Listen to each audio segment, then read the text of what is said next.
আব্বা, আমার কিছু ব্যবস্থা না করে দিয়ে তুমি কোথায় চলে যাচ্ছ? আমার কিছু ব্যবস্থা করে না দিয়ে তুমি বাড়ি থেকে কোথাও যাবো না। আমার কাছে এখন কোনো টাকা পয়সা নাই। কয়দিন আগে তোরে গাড়ি কিনে দিলাম, আবার বায়না ধরছো গাড়ি কেনার। কয়দিন পর পর নতুন নতুন গাড়ি কিনবার চাষ তো করে এক একজনের এক এক আবদার, কয়দিন পর এগুলো আমার সহ্য হচ্ছে না।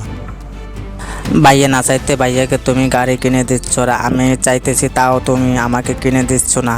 আমাকে কিনে দিলে তোমার কি হবে? দুরান্দারি বাদ দাও আব্বা, 2 দিনের মধ্যে আমাকে গাড়ি কিনে না দিলে আমি বাড়ি থেকে চলে যাবো। শোন বাবা, এত অধৈর্য হইস না, কয়টা দিন যাক, তারপর তোর ভালো থেকে গাড়ি কিনে দেবো অনেক। বন্ধু, তুই তো মেলা সুখে আছিস, তোর মতো এত সুখী আমার চোখের দেখা তার একটাও নেই বন্ধু। তোর জীবনটা কাল সার্থক বন্ধু। হে হে, তাই নাকি? আমার জায়গায় তুই যদি থাকতে এনে তাহলে বুঝ জানে সুখ কি জিনিস আর আমি কত সুখে আছি। স্যার, আমার কিছু টাকা দেবেন, আমার বাবা খুব অসুস্থ, আমার বাবার চিকিৎসা করা লাগবে, আর আমার ছেলেমেয়ের স্কুলের বেতনও বাকি পড়ে আছে। আমার বেতনের কিছু টাকা যদি দিতেন স্যার, তাহলে আমার খুব উপকার হইতো আর কি। হ্যাঁ হ্যাঁ হ্যাঁ, অভাবের কথাই যদি কওয়া লাগে তাহলে এই অফিসে আমার মতো অভাবী আর কেউ নাই। শোন দোস্ত, তুই আর আমাকে হাসাস না। আমি সহ এই অফিসে যত লোকজন আছে সবার চাইতে সম্পদ বেশি তোর। আর তুই বলতেছো সবথেকে অভাবী তুই? আমাকে হাসালি বন্ধু, খুব হাসালি। তোকে আমি একটা গল্প শোনাবো, গল্পটা মনোযোগ দিয়ে শুনবি, শুনলে তুই বলতে পারবি আমার অভাবের রহস্যটা কি। ঠিক আছে বন্ধু, কোনো সমস্যা নাই, তুই আমাকে গল্পটা পুরোপুরি শোনো। এক বিশাল ধনী লোক, তার অনেক ধন সম্পদ আছে, কিন্তু তার মনে কোনো শান্তি নাই। সবসময় খালি হাহাকারের ভিতরে থাকে আর টেনশনে থাকে। তারপর দোস্ত কি হলো? তার মাথার মধ্যে চিন্তা করতে করতে মাথার চুল উঠে গেছে, একবারে টাকলা হয়ে গেছে। সেদিন দেখলো তার অফিসের পিয়ন অফিসের কাজ করতেছে আর গুনগুন করে গান গাইতেছে। পিস ঢালা এই পথটারে যতই দেখেছি, তার সাথে এই মনটারে বেঁধে নিয়েছি।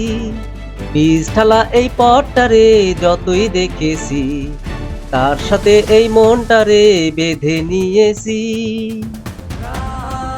কেরে আবুল, তুই কাম করিচ্ছু আর মনে মনে গান করছু। তোর মনত তো দেখেছি মেলা সুখ। তোর মনত কি কোনো দুঃখ নাই? মনত কি কোনো হতাশা নাই? না স্যার, কিসের দুঃখ আর কিসের হতাশা? আপনি যা বেতন দেন আমার, তার দিয়ে আমার ভালোভাবেই চলে যায়। আল্লাহর রহমতে আমার কোনো অভাব নাই স্যার। সেই লোকটা তার পিয়নের কথা শুনে আরো চিন্তায় পড়ে গেল। তারপর তার ম্যানেজারে ডাইকে পাঠালো। আচ্ছা ম্যানেজার, আমার সবই আছে, কিন্তু আমার মনত কোনো প্রকারের সুখ নাই। আর আমার পিয়নে সামান্য কয়টা বেতনের টাকা দেই, তাতেই দেখি ওই মহা সুখে আছে। এর রহস্যটা কি? স্যার, রহস্য বুঝলেন না? আপনি যদি এটার রহস্য বুঝবার চান, তাহলে আপনার পিয়নে প্রমোশন দিয়ে উপর লেভেলে একটা চাকরি দিয়ে দেন।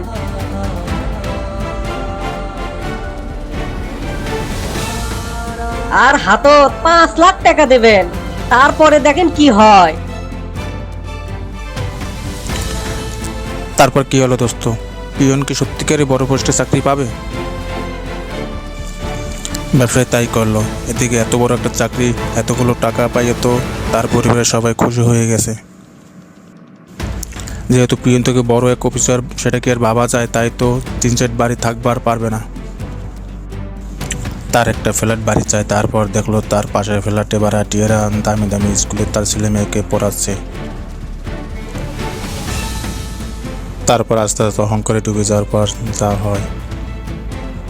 কি ব্যাপার, তোমাকে আমি প্রমোশন দিলাম, টাকা দিলাম, আর এখন দেখি তুমি আর আগের মতন আর হাসো না, গুনগুন করে গান কও না। ঘটনা কি? স্যার, আপনি আমাক কিছু দুনিয়াবি সম্পদ দিয়েছেন, তার সাথে যে এত চাহিদা আসবি সেটা তো আমি আগে বুঝিনি। আগে আমার এত টাকা আসলো না, আর চাহিদাও আসলো না। এখন যত টাকা আছে, চাহিদাও তত বেড়ে গেছে। একটার পরে একটা বইয়ের আবদার, তারপরে ছোলের আবদার, এগুলা আবদার পূরণ করতে করতে আমি একবার হিমশিম খেয়ে যাচ্ছি স্যার। আমার সংসারত আগে যদি অভাব আসিচ্ছিল, 500-1000 টাকা দিলি সেগুলো অভাব আমার পূরণ হয়ে যাচ্ছিল, আর এখন লাখ টাকা দিয়েও সেগুলো অভাব আমি পূরণ করতে পারি না স্যার। আর এই অভাব কি দিয়ে আমি পূরণ করবো স্যার, সেই চিন্তা করতে করতে রাতে আমার ঘুম হয় না। এতদিনে বুঝলাম আমার সুখের সমস্যাটা কি। 1 টাকার সম্পদের সাথে 2 টাকার অভাব আসে। যতই দুনিয়ার পিছনে ছুটি না কে, কবরের মাটি ছাড়া এই অভাব আর কিছুতেই পূর্ণ হবি না।